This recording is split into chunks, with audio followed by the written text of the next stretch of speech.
It really has been a long time coming, but I decided to make a quick update and talk about what GrizzlyFi has been up to.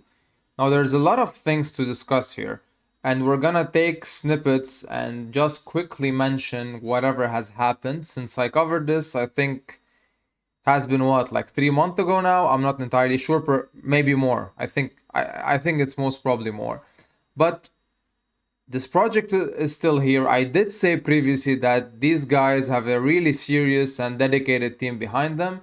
And that's why when you have something in the DeFi space that is still going, that is still trying to put stuff out there, and it's trying to make it easier for the user to interact with these protocols, then it really deserves a mention and some respect as well.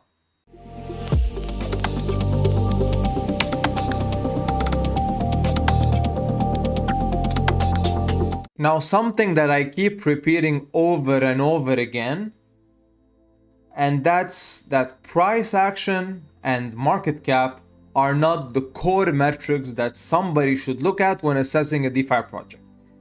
Because if I were right now to go and check the chart of GHNY, yes, it is a downtrend, but as per my previous video on ZyberSwap, I showed you that even the biggest yield farming tokens have taken a dump, a severe dump, for the past 3 months or so. So GHNY is no different, alright? But there are a few things that we need to distinguish when looking at this particular DeFi protocol. Now, if I want to focus solely on GrizzlyFi, there's not much to talk about when it comes to yield farming. Now, the APRs have dropped drastically. Now, this is something that I have to say. They have been, and with that, the TVL has started to migrate elsewhere. The TVL is down to 11.6 million right now. And if you scroll down, if you look at all the Grizzly hives, which are, by the way, supportive of BuySwap, PancakeSwap, and DEFI, those were the latest additions. Yes, APYs are not the best. And those are the native highs, by the way. We're talking GHNY, BNB, and BUSD. So if you want to go to stable coin hives or even mixed hives, unfortunately, APRs are also not great. You can even get better deals if you go on the natives of the GrizzlyFi hives, meaning if you go on PancakeSwap, DEFI, or BuySwap, perhaps you could get better deals or very similar deals when it comes to APRs. Because also with the launch of Liquidity V3, all of this has changed, and right now they're leveraging Gamma to be able to take advantage of, or something similar to be able to take advantage of V3 liquidity on PancakeSwap and DeFi and BuySwap as well. And if you don't know what Gamma is, I have a video. I'm gonna leave a link description below. You can check it out to understand all about V3 liquidity overall. All right, so in that regard, nothing much has developed, but there has been few developments overall for the user. And if I want to put them all together and label them, first of all, yes, you have stable hives and Grizzly hives improvements. So by that, I mean that they optimized, more basis to their hives, like I previously mentioned with DeFi and BuySwap, and they optimized V3 liquidity to that. So that's also a plus that happened. Also, regardless of the farming part and adjacent to it, they finally added the single asset staking hives. However, if I want to talk about APRs there, I'm going to show you that real quick, real soon, that you can only deposit right now BUSD or USDT, and it's not impressive, all right? So APYs, not APRs in this case, are not gonna be really worth it. They're topping up at about 4%, which isn't impressive, right? But you're basically depositing a very stable asset and you're getting a return to it. So there's no risk here really, because you're not even paying anything to enter these single asset hives. So I really hope there will be more support to this. I really hope they will add more, all right? But two things that have actually, pushed the platform a bit further is the fiat on-ramp. So now you can directly purchase using their third-party service, and Also, they introduced the freezer V2 that you will use to leverage your entry into the GrizzlyFi debit cards, which are coming out later this year. So the more GHNY you have there, the better the level of the card you'll get, meaning you're gonna get more cashback and more other incentives. It's all listed. So right now, if I go to my freezer V2, you can clearly see, one sec, it's loading, how it works. So you can see the levels, what are the benefits of each one of them, and how much GHNY you have to put in to get that level. You see, so here it's 10, 100, 1000, and 10,000 GHNY to be able to reach the black card level, and you can click on it to see all the incentives that come with it. But keep in mind that there will be, and also the freezer V2, by the way, has its separate APY, which is also something that you could leverage. And keep in mind that these cards are not going to be available for every country. I think European countries are privileged because the team behind Grizzly is located in Switzerland. So I really hope that they'll try to cover as many countries as they can in Europe, because the continent still lacks crypto debit cards and credit cards as opposed to the US, for example. So I really hope that will be prioritized in this sense. So keep in mind that if you don't find where you live the list of countries where this card will be available to, maybe it's not worth even entering this. But that's a topic for another day. Now, before I actually finalize this video, I just want to say that GrizzlyFi is on both the BNB chain as well as the Ethereum blockchain. But keep in mind that this is part of the ecosystem. The ecosystem goes beyond this. They do have Moneta DAO and they do have the Defifranc. Now, that's another beast. That's something that I'm gonna also do a cover up in, an update on later on. But just a quick mention, just something for you to understand, that these types of lending and borrowing protocols have lots of benefits to them if you are someone who studies the market and if you are someone who wants to take the risk into entering them.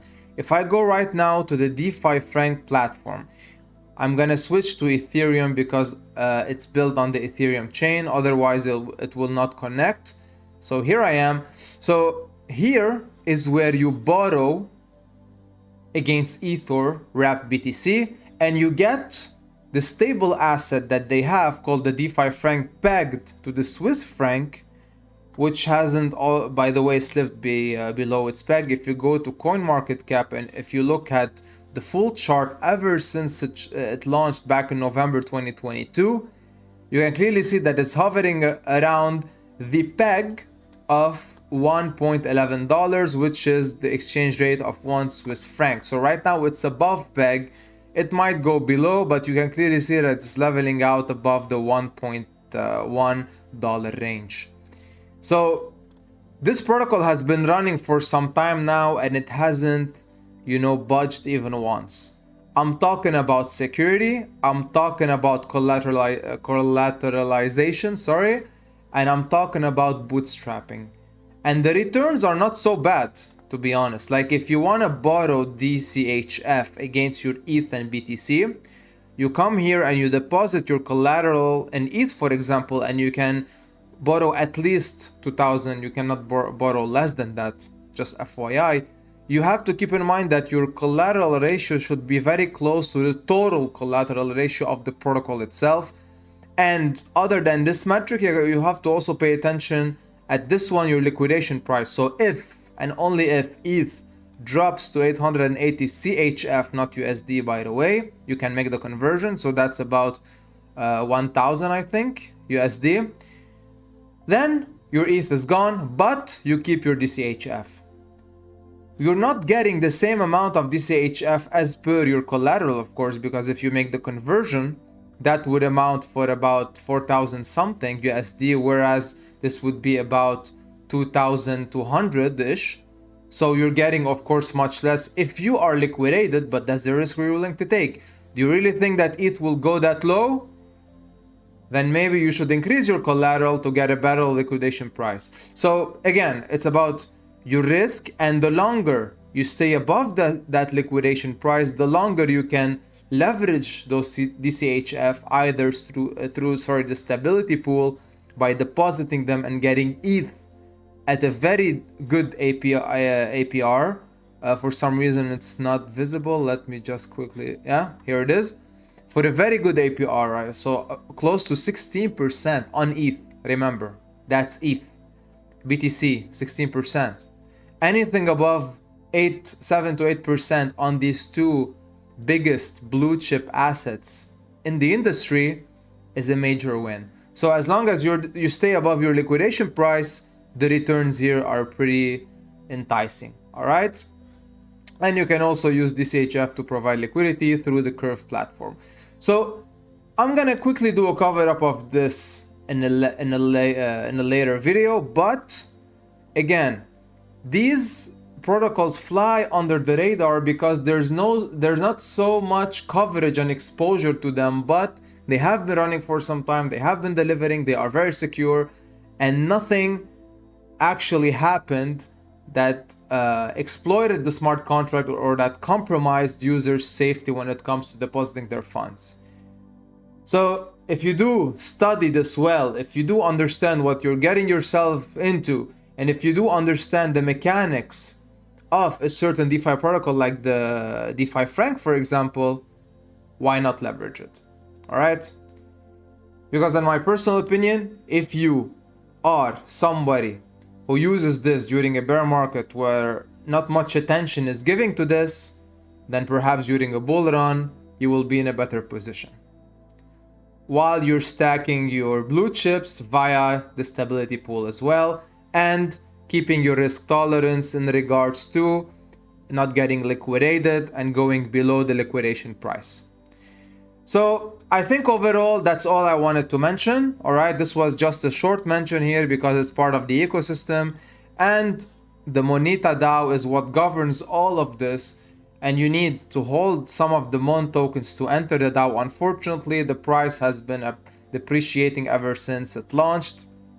No surprise there, because all the GHNY holders got tons of Moneta and they're selling them as they get them, as they get released, because there's a linear staking model that is being handled here. All right, so not surprised, but if it gets to a very low point and it gets more exposure, in the future, then perhaps it's a good entry for most people too. And it's still a risk, of course, but I'm not saying it's not. I'm just saying that the value of the Moneta DAO token right now is a bit undervalued in my personal opinion. All right, so I'm not gonna keep rambling. I will just close the video here. Again, I really hope I brought you some value with everything I shared today. Go on their socials to discover more of their announcements. And with that, see you in the next one. Have a good one.